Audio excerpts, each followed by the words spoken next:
salah satu mahasiswi program studi pendidikan guru sekolah dasar STKIP Persada Khatulistiwa Sintang.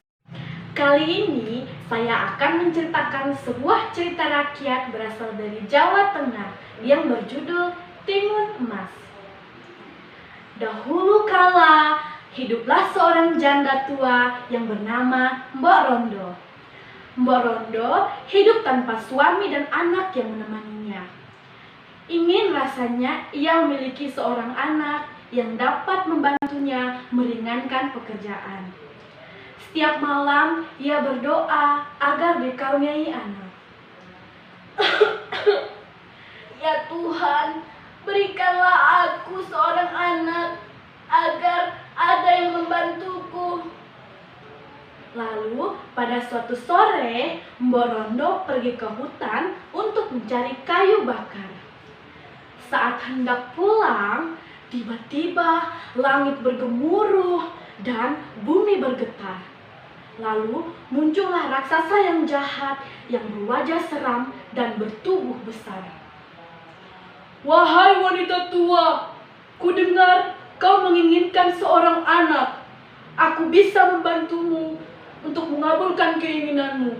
Hahaha. Benarkah wahai raksasa? Tentu saja, tapi ada syaratnya. Ketika anak itu sudah berusia 6 tahun, kau harus memberikan anak itu kepadaku.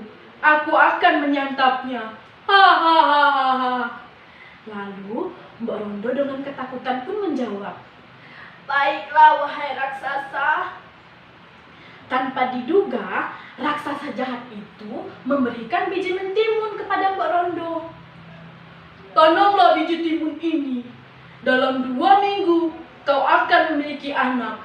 Tapi ingat, setelah anak itu berusia 6 tahun, kau harus memberikan anak itu kepadaku. Lalu Mbok Rondo pun segera pulang dan langsung menanam biji timun itu. 2 minggu pun berlalu.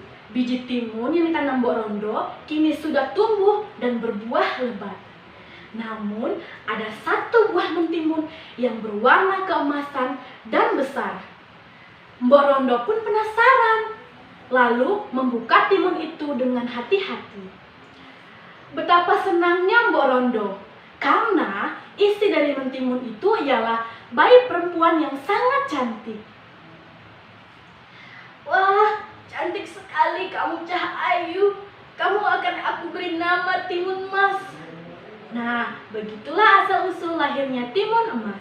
Hari-hari pun berlalu. Tak kerasa, 6 tahun pun tiba. Kini tiba saatnya Mbok Rondo menyerahkan Timun Emas kepada raksasa jahat. Raksasa itu pun datang menagih janji kepada Mbok Rondo. Wahai Mbok Rondo, mana anak itu? Aku sudah sangat lapar ingin menyantap dagingnya. Berilah aku waktu hingga esok hari, wahai raksasa. Apakah kau ingin menipuku, wanita tua? Tidak, wahai raksasa. Besok aku akan membawa anakku padamu. Nah, malam harinya Mbok Rondo bersedih karena esok hari harus menyerahkan timun emas kepada raksasa yang jahat. Nah, dalam mimpinya dia bertemu dengan pertapa tua. Pertapa itu berpesan kepadanya, jika timun emas ingin selamat, maka bekalkanlah timun emas dengan biji timun, garam, dan juga terasi. Nah, mimpi ini seperti nyata bagi Mbok Rondo. Seolah-olah mimpi ini menjadi petunjuk untuknya. Lalu, pada pagi hari itu, Mbok Rondo pun menyiapkan bekal untuk timun emas dan berpesan kepada timun emas. Jika raksasa mengejarmu, lemparkanlah bekalmu ini satu persatu dan berlarilah sejauh mungkin anakku. Nah, lalu muncullah raksasa itu menjemput timun emas. Mbok Rondo pun segera memerintahkan timun emas untuk berlari. Terdengar tawa dari sang raksasa itu. Hahaha, mau lari kemana kau anak kecil? Kau akan jadi makananku. Hahaha. Lalu timun emas pun melemparkan bekalnya yang pertama, yaitu biji mentimun.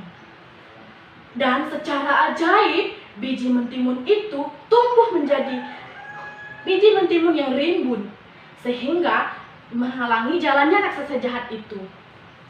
Lalu timun mas pun berlari sekuat tenaga. Namun raksasa itu bisa bebas dengan mudah. Dia pun mengejar timun mas lagi. Segera timun mas melemparkan bekalnya yang kedua, yaitu garam. Nah, secara ajaib garam itu pun berubah menjadi lautan yang menenggelamkan raksasa jahat itu. Namun ia masih mampu untuk melepas dari lautan itu. Nah, sebelum raksasa jahat itu bisa kembali mengejar timun mas pun melemparkan bekalnya yang terakhir, yaitu terasi. Terasi itu pun berubah menjadi lautan lahar yang sangat panas. Raksasa jahat itu pun kepanasan. Aduh, panas, panas, kurang ajar kamu timun mas. Aku tidak akan melepaskanmu. Dan timun mas pun segera berlari sekuat tenaga, meninggalkan raksasa jahat itu yang kemudian mati karena kepanasan di lahar panas. Timun mas pun berlari pulang, kemudian ia berjumpa dengan Mbok Rondo. Ibu, aku sudah pulang. Raksasa jahat itu sudah mati berkat bekal dari ibu. Mbok Rondo pun sangat bahagia karena raksasa yang ingin menyantap putrinya telah tiada. Timun mas pun dan Mbok Rondo hidup berbahagia selamanya. Nah, teman-teman, demikianlah kisah timun mas. Pelajaran yang bisa kita ambil dari cerita ini ialah kita tidak boleh berputus asa dalam berjuang. Buah duku dimakan rusa. Sekian dulu cerita dari saya. Saya Francisca Julan. Sekian dan terima kasih.